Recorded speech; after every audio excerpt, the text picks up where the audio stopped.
maghrib ya. Jadi bisa mungkin nanti eh maghrib kita udah selesai ya, karena menghormati azan maghrib dan teman-teman yang akan melaksanakan sholat maghrib. Mohon maaf karena Bu Nova tadi nggak bisa. Ini aja baru aja tebluk. Oh, belum ganti baju, belum apa. eh Langsung ngirim ini Zoom ya ke siapa tadi yang ngirim WA ke saya. Kita mulai saja nggih. Bismillahirrahmanirrahim. Semoga apa yang nanti kita akan pelajari pada sore hari ini bisa bermanfaat ya untuk kita semuanya, untuk teman-teman semuanya. Jadi kita akan membahas terkait dengan etika penelitian ya.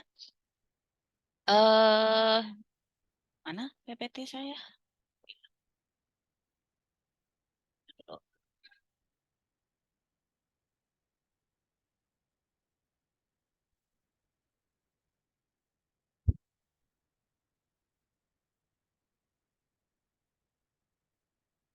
Kelihatan yang saya share? Terlihat, Bu. Kelihatan, Bu. Oke. Kelihatan, Bu. Baik, bagi teman-teman yang tidak ada kendala dengan pelayanan atau memang bisa on cam, kita on cam ya. Nanti teman-teman yang belum masuk untuk bisa segera diinfokan untuk segera masuk. Karena kita waktunya terbatas, saya nggak mau melebihi dari sebisa mungkin ya. Semoga sih selesai tidak sampai waktu sholat maghrib habis ya. Baik, Bapak Ibu, kita akan membahas terkait dengan etika penelitian ya. Jadi ini merupakan suatu hal yang wajib ya, yang tidak bisa kita tolerir. Jadi harus kita lalui terkait dengan etika penelitian, harus kita perhatikan ya. Ada di antara Bapak Ibu semuanya yang sudah pernah melakukan penelitian di sini? Boleh sharing? Belum? Belum, Bu. Belum, Bu. Oh, sejumlah 19 orang di sini belum pernah sama sekali mengadakan penelitian? Belum. Atau mungkin dulu pas D3-nya mungkin apa karya tulis ilmiahnya ini ya, kasus ASKEP ya? Nggih, Bu. Gitu. Oh, gitu. Berarti ini pengalaman pertama untuk menyusun skripsi ya. Jadi saya akan agak pelan-pelan. Nah, teman-teman, kita bicara dulu apa itu terminologi dari etika. Pada saat kita akan membahas terkait dengan etika, dalam hal apapun itu etika, etika itu adalah suatu nilai dan norma moral.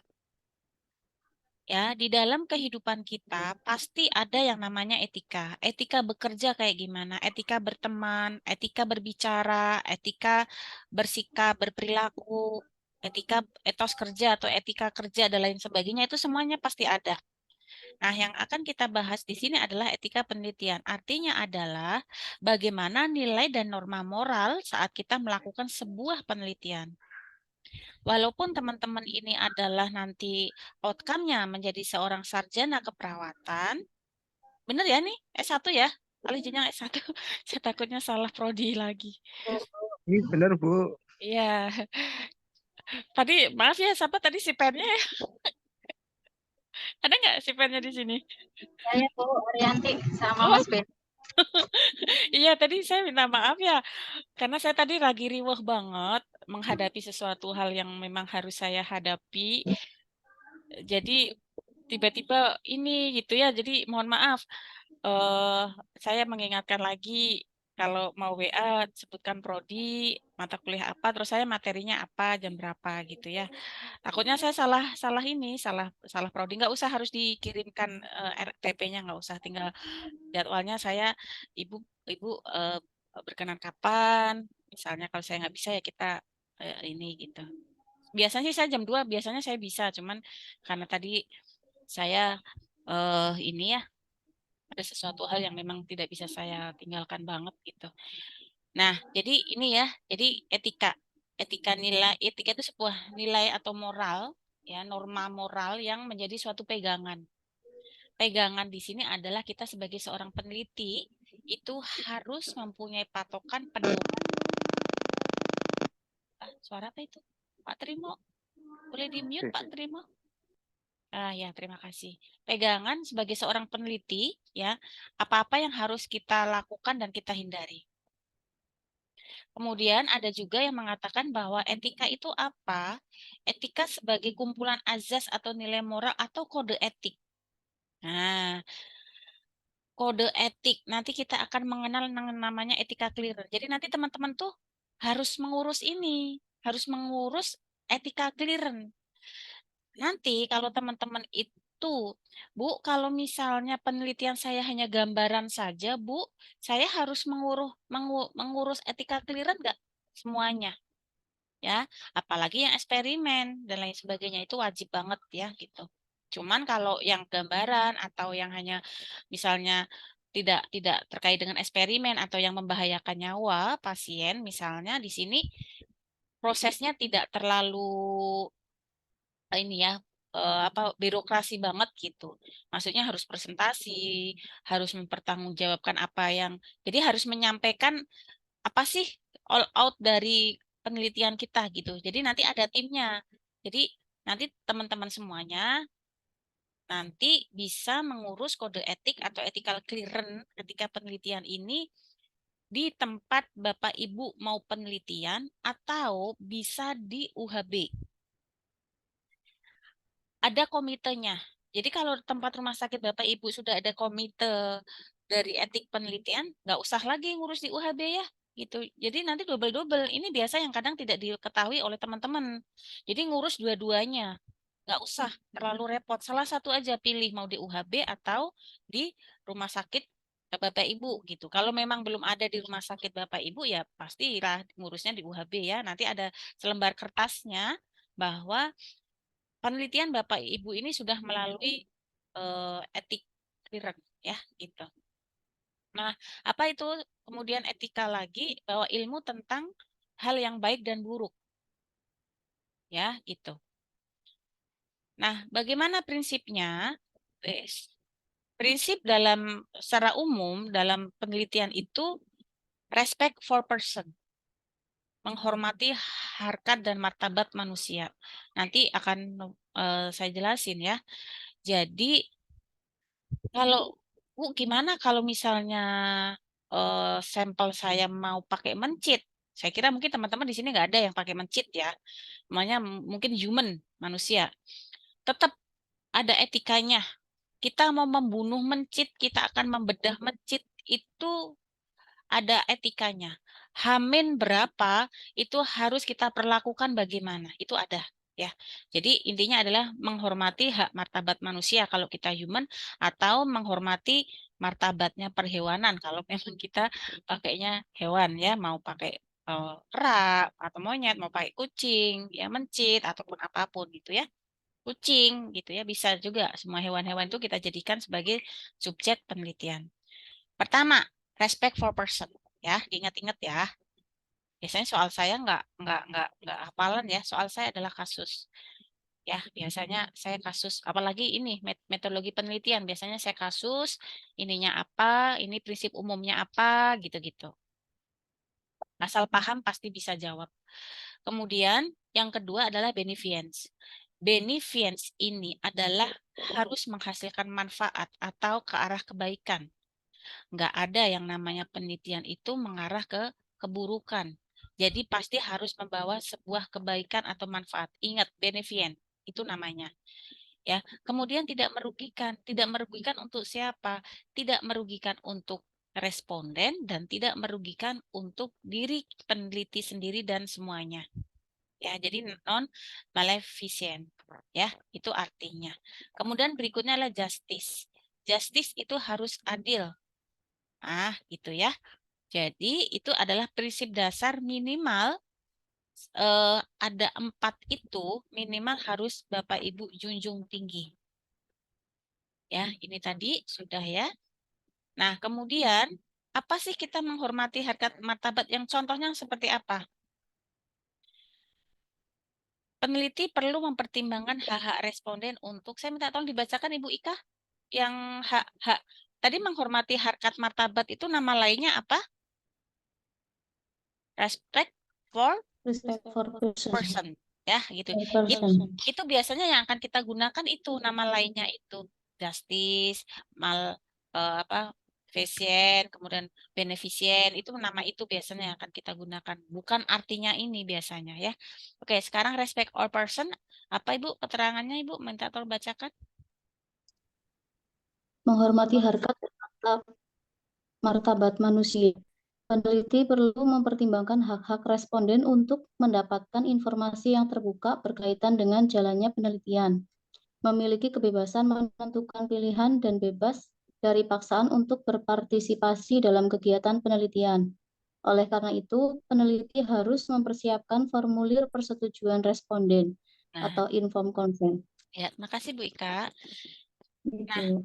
jadi respect for person atau menghormati harkat dan martabat itu adalah apa buktinya?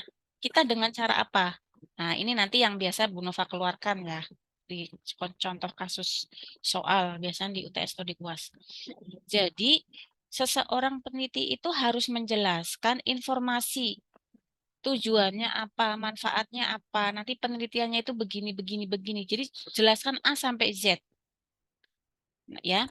Nah, kemudian setelah kita jelaskan tujuan, manfaat, misalnya dan lain sebagainya ya, jalannya penelitian nanti seperti apa, kita tanyakan, apakah Ibu bersedia untuk menjadi responden saya atau menjadi subjek dalam penelitian saya?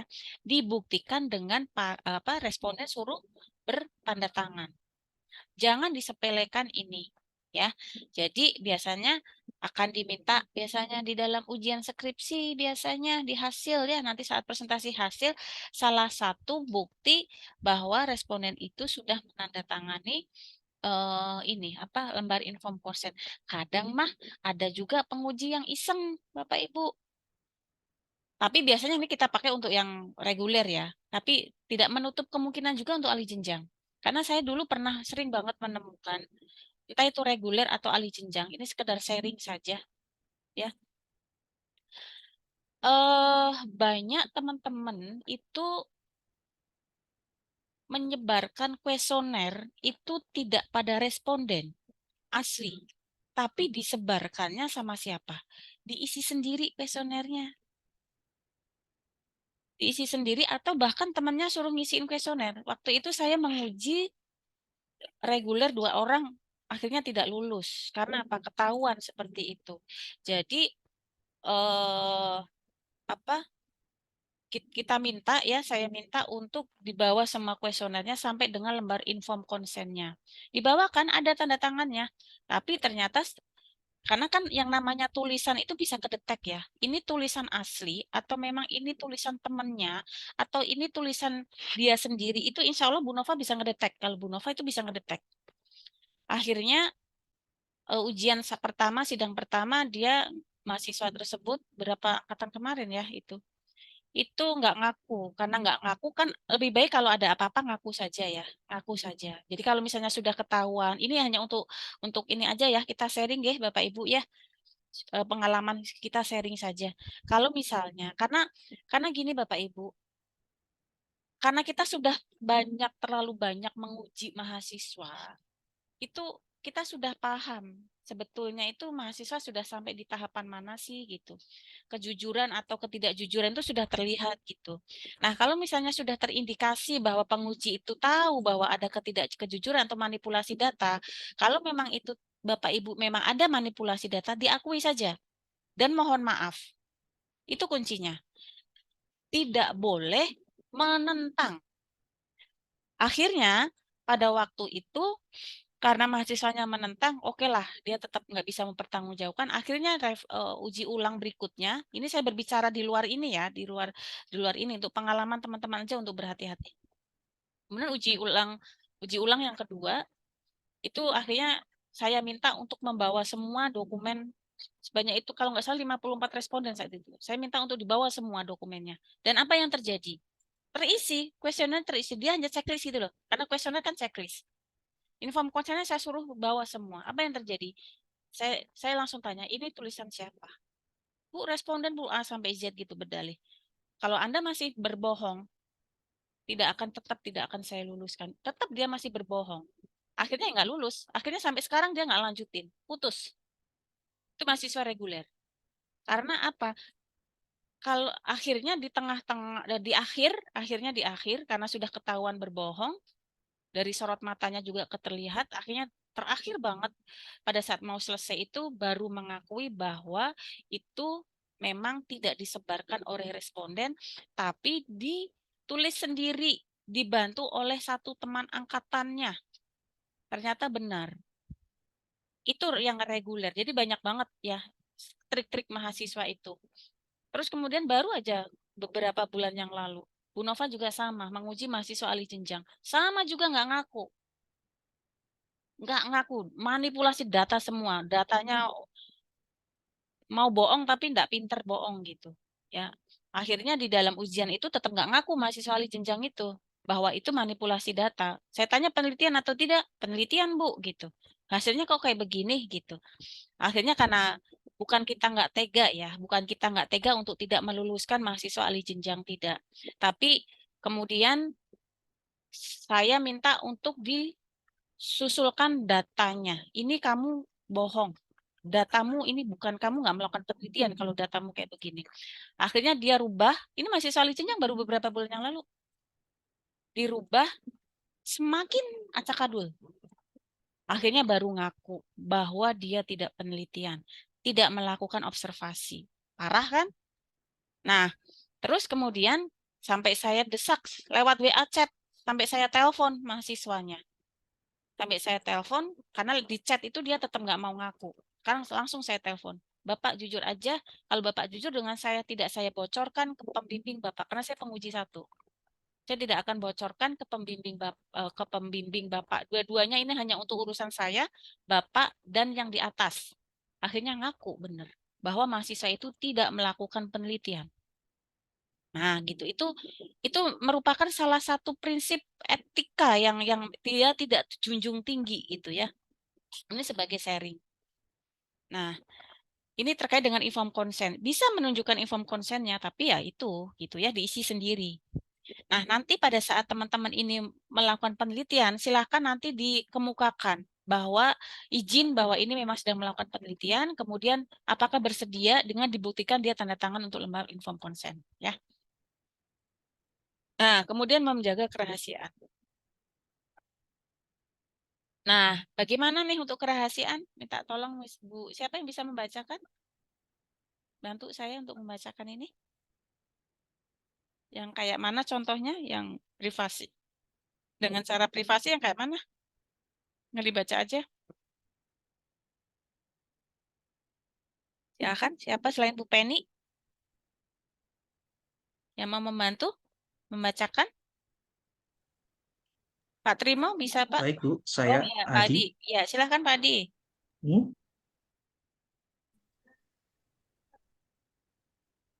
Baik. Menghormati keadilan dan inklusivitas. Yang pertama adalah prinsip keadilan, menekankan sejauh mana kebijakan penelitian membagikan keuntungan dan beban secara merata atau menurut kebutuhan, kemampuan kontribusi, dan pilihan bebas.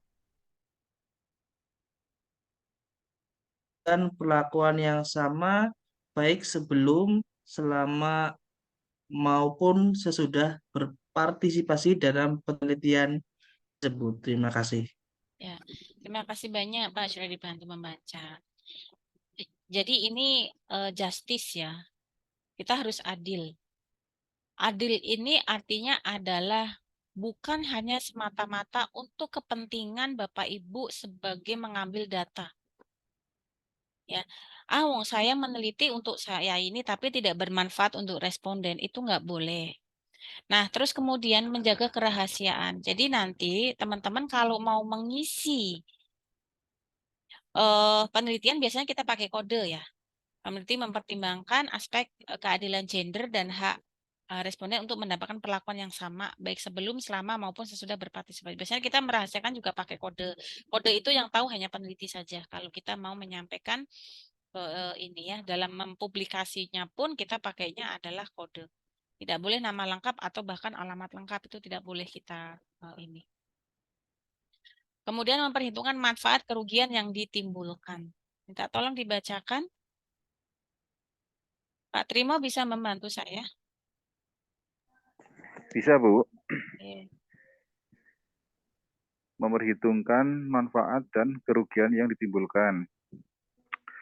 Peneliti harus melaksanakan penelitian sesuai dengan prosedur penelitian agar hasilnya bermanfaat semaksimal mungkin bagi responden dan dapat digeneralisasikan di tingkat populasi. Berikutnya, apabila intervensi penelitian berpotensi mengakibatkan cedera atau stres tambahan, maka responden dikeluarkan dari kegiatan penelitian untuk mencegah terjadinya cedera, kesakitan, stres, maupun kematian. Ya, terima kasih. Terima kasih Pak Trimo. Teman-teman ada nggak yang penelitian intervensi? Ya, yang intervensi ke pasien ada nggak?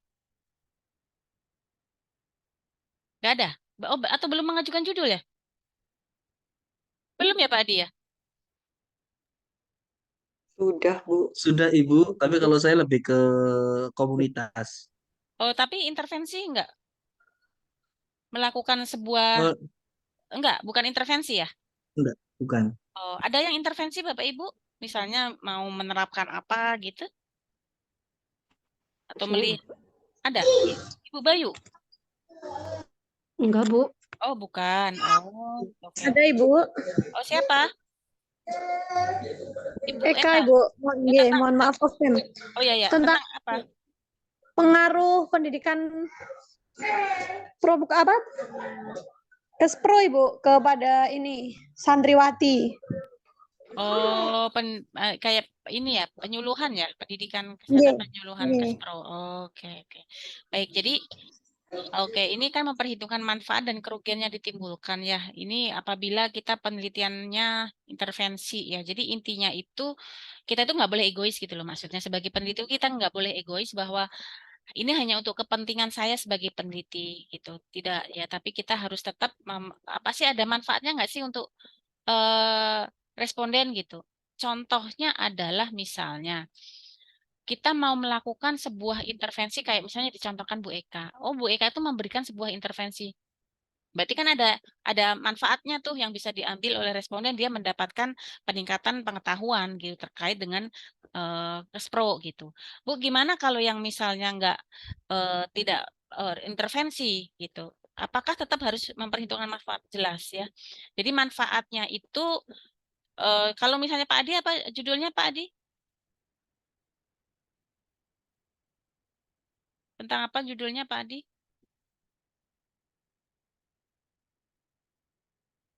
Oh, waduh, saya nih.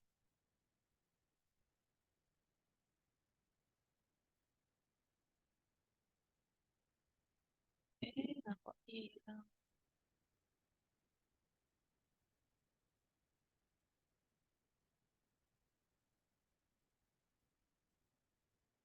Mas.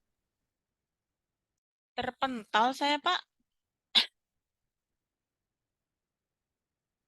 Iya Ini Bu, tadi tadi kelihatan gambarnya diem. terus saya keluar kok. Terpental saya. Apa Bapak penelitiannya tentang apa?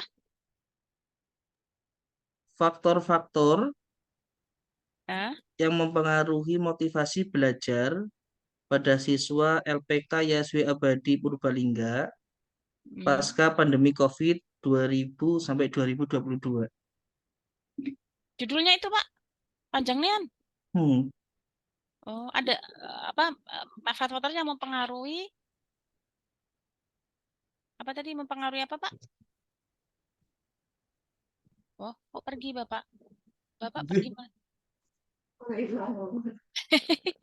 Iya Ibu. Itu kenapa ada tahunnya Pak? Memang ada tahunnya ya?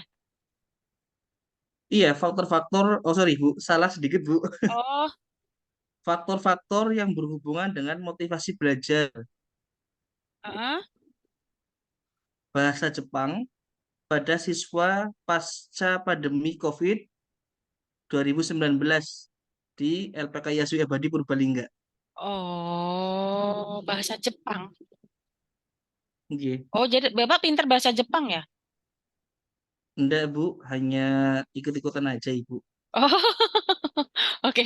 Pasti kalau Bapak meneliti itu pasti Bapak ada hubungannya dengan itu, pasti expert di bahasa Jepang pasti. Oke, oke, oke, Hmm. oke, bagus, bagus. Oh iya, tahunnya saya kira tadi ada tahunnya. Kalau tahunnya mah nggak usah dihilangkan ya.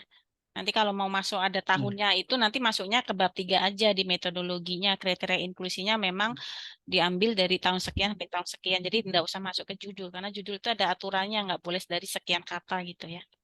Nah, itu pun kan tetap Baik, harus Bu. ada manfaatnya ya bagi responden terkait dengan bagaimana sih faktor. Jadi nanti manfaatnya pun itu nanti tetap harus disampaikan ke responden ya, jangan untuk kita sendiri manfaatnya. Nah, kemudian oh, ini apa? Oh, ini sudah ya. Sekarang apa? Sekarang inform consent. Ini menjelaskan yang terkait dengan tadi ya, menghargai, menghormati harkat dan martabat responden. Jadi teman-teman nanti inform consent ini apa yang harus dijelaskan? Minta tolong yang bisa membacakan.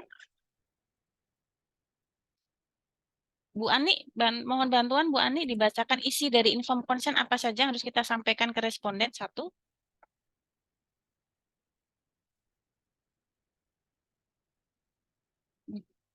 Bu Ani hilang. Oh, Bu Dwi deh, Bu Dwi Riani. Iya, Bu.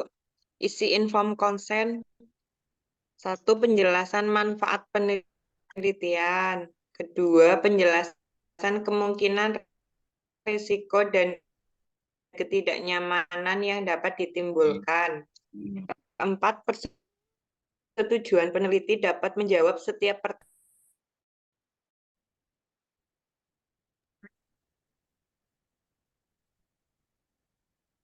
Sinyal saya. Yuk, lanjut Bu. Sudah selesai, Bu, tadi bacainnya. Oh, sudah selesai ya? Loh, saya terpental loh, Bu. Oke. Kenapa, Bu? Oh, udah selesai ya? Nggih.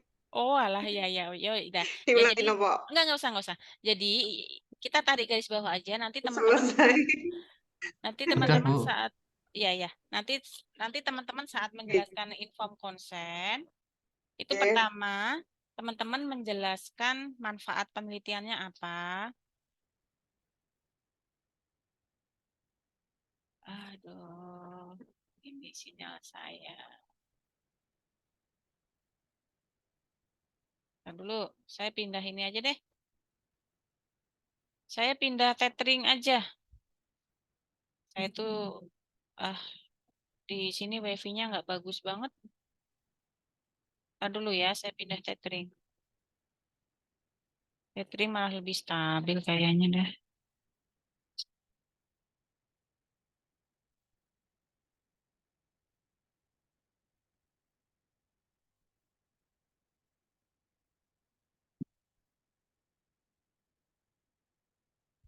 Oke, Bu Desi dengar suara saya, Bu Desi? Halo?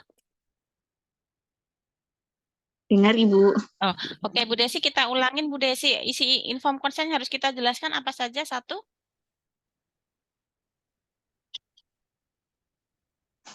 Bu, layarnya belum kelihatan Ibu. Sudah?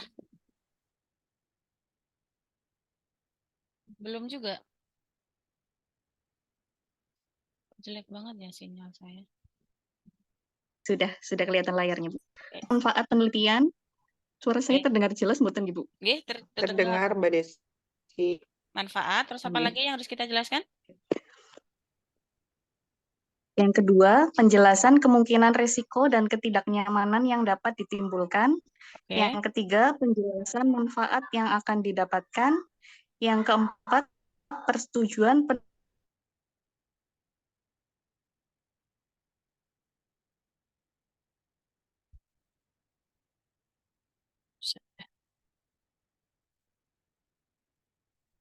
dapat mengundang kerahasiaan. Ya. Baik, jadi ini teman-teman tarik garis bawah ya, yang harus kita jelaskan, di inform consent itu, suara saya putus-putus nggak ya? Lancar, Bu. Oh, Lancar, Bu. lancar ya sudah. Saya off cam dulu deh, karena sinyal saya jelek banget. Jadi ini yang harus kita tarik garis bawah, yang harus kita jelaskan dalam info consent adalah manfaat, kemungkinan risiko dan ketidaknyamanan yang ditimbulkan, manfaat yang akan didapatkan. Jadi ini antara manfaat penelitian dengan manfaat yang akan didapatkan berbeda. Kalau manfaat yang akan didapatkan, kita harus menyampaikan kepada responden bahwa manfaatnya untuk responden itu apa sih misalnya. Kalau misalnya tadi Pak Adi menyampaikan faktor-faktor yang berhubungan terkait dengan bagaimana bahasa Jepang, ya Pak Adi harus bisa menjelaskan. Nanti kita praktek ya. Kita praktek bagaimana teman-teman menyampaikan sebuah inform consent didasarkan pada judul Bapak Ibu yang sudah disusun, ya. Jadi nanti kita akan praktek setelah ini. Kemudian peneliti dapat menjawab setiap pertanyaan yang diajukan subjek berkaitan dengan prosedur penelitian. Terus kemudian jadi kalau misalnya ada apa-apa pertanyaan dari responden ya kita harus bisa jawab ya gitu. Dan kita sampaikan kalau memang mau mengundurkan diri, misalnya nih teman-teman membutuhkan waktu sekian hari atau sekian menit. Kalau misalnya responden ingin mengundurkan diri, silahkan disampaikan saja bahwa Bapak Ibu bisa mengundurkan diri sewaktu-waktu dan semau keinginan Bapak Ibu. Jadi kita memang tidak boleh memaksa. Ya, gitu. Kemudian jaminan anonimitas dan kerahasiaan ya. Kita sampaikan bahwa identitas dari Bapak Ibu atau responden itu akan kita sembunyikan gitu dan kita tidak akan publikasi.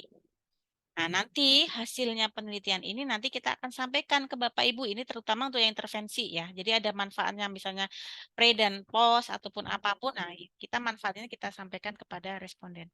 Jadi ada 6 nanti yang harus teman-teman sampaikan saat nanti praktek ya. Mungkin bisa di screenshot dulu, di foto ataupun ditulis. Nanti sambil kita role play praktek.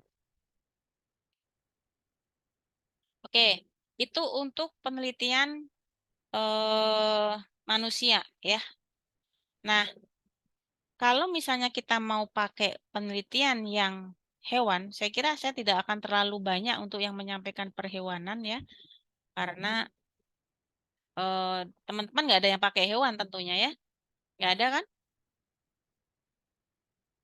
Nggak ada, Bu. Nah, nggak ada ya. Jadi ini nanti kita sampaikan bahwa apa sih inform consent adalah suatu lembar persetujuan yang diberikan oleh peneliti kepada responden untuk menjalankan suatu kegiatan atau tindakan yang berhubungan dengan penelitian. Jadi intinya adalah lembar persetujuan inform consent. Saya kira juga teman-teman pasti kalau melakukan tindakan atau apapun ada inform consent-nya. Ini adalah contoh. Ini formnya, ini contoh form saja ya. Nanti teman-teman biasanya ada ini sendiri, ada formnya khusus sendiri dari akademik. Bagaimana formatnya? Ya nanti ngikutin saja. Ya. Nah, lembar inform consent ini kan isinya yang bertanda tangan di bawah ini nama, inisial responden, umurnya berapa, ya. Kemudian jenis kelaminnya apa. Setelah mendapatkan penjelasan penelitian tentang tujuan penelitian dan cara pengisian kuesioner serta manfaat misalnya, bla bla bla bla bla, program studi apa, judul penelitian apa, maka saya menyatakan bersedia menjadi responden. Saya menyadari bahwa hasil pengisian ini hanya untuk kepentingan peneliti, hasil dan identitas saya akan dirahasiakan dan pengisian ini tidak berisiko apapun terhadap saya. Ini adalah contoh form untuk inform consent, ya, gitu. Broketel tanda tangan berapa? Nanti tahun bulan apa, tahun berapa, gitu ya. Nah, kemudian kalau penelitian kita mau klinis, ini yang tadi ya, saya nggak tahu apakah teman-teman ada yang berhubungan dengan intervensi ke pasien. Jadi untuk melakukan etika clearance itu cukup ini ya, cukup biasanya saya nggak tahu di tempat beda-beda sih ya, tergantung dari tempat penelitian Bapak Ibu. Biasanya kalau yang melibatkan pasien tuh biasanya suruh presentasi gitu ya. Saya kira ini tidak perlu. Nah, ini untuk etika dasar. Penelitian pada wanita hamil dilakukan bila hasil penelitian memberikan manfaat bagi ibu dan janin. Jadi, pertanyaan saya, kalau misalnya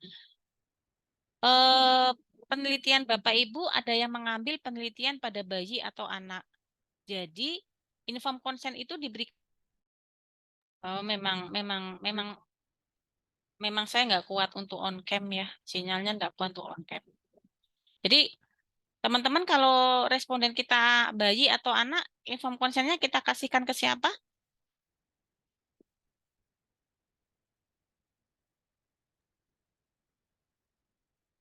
Orang tua. Ya, ke orang tua ya. Orang tua atau ke orang Tua. ya orang tua atau ke orang dewasa yang sudah ada ya. Atau kalau misalnya dia memiliki suatu keterbatasan apapun, pokoknya intinya harus ada yang bertanggung jawab aja intinya. Nah, kalau misalnya ada yang gangguan jiwa, gitu ya. Ini juga sama, orang-orang yang ada gangguan jiwa ada yang persetujuan orang tua, wali, atau siapapun pokoknya yang mau bertanggung jawab gitu ya. Oke, sinyal saya jelek banget nih. Dengar suara saya, teman-teman? Halo?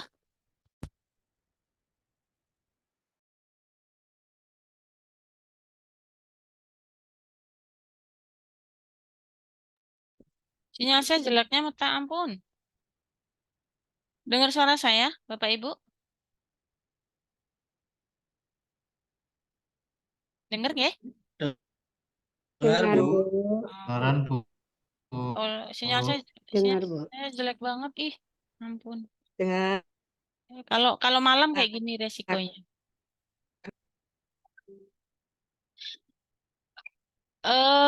Teman-teman, ini nanti teman-teman harus mengurus ini ya. Ethical clearance namanya. Apa itu? Ethical clearance itu izin etika. Ya, ethical clearance adalah pernyataan bahwa rencana kegiatan penelitian yang tergambar dalam protokol telah dilakukan kajian dan telah memenuhi kaidah etik sehingga layak dilaksanakan.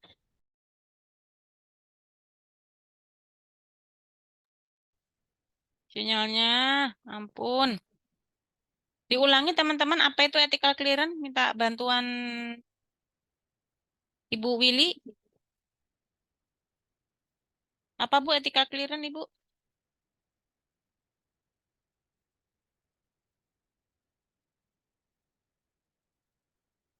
Iya, Bu, siap. Ethical clearance itu apa Bu? Ethical clearance merupakan izin etik, kan kajian dan telah memenuhi kaidah etik sehingga layak dilaksanakan. Ya, Bu tahu nggak maksudnya apa Bu?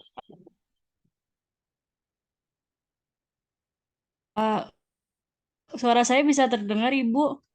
Terdengar, alhamdulillah.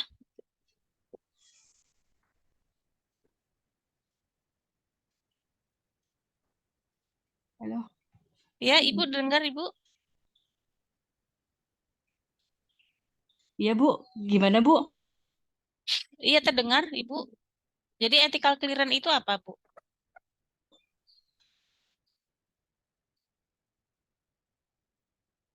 Oh, apa suara saya yang putus-putus ya? Suara saya bisa terdengar, Ibu? Bisa Ibu.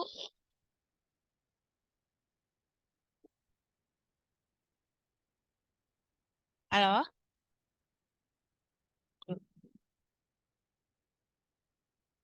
Teman-teman dengar suara saya nggak? Ya. Halo? Uh.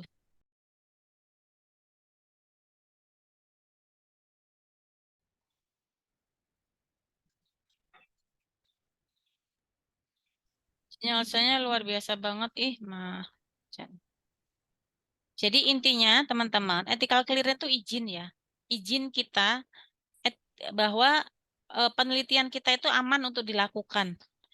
Jadi nanti teman-teman bisa melakukan ini untuk meminta surat kaji etiknya bisa di UHB, ada prosedurnya, ada alurnya. Alur itu nanti bisa teman-teman tanyakan di atau ada di buku panduan biasanya. Di buku panduan skripsi juga ada alur pengurusan kaji etik.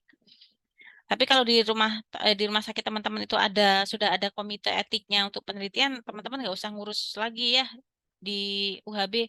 Tapi sih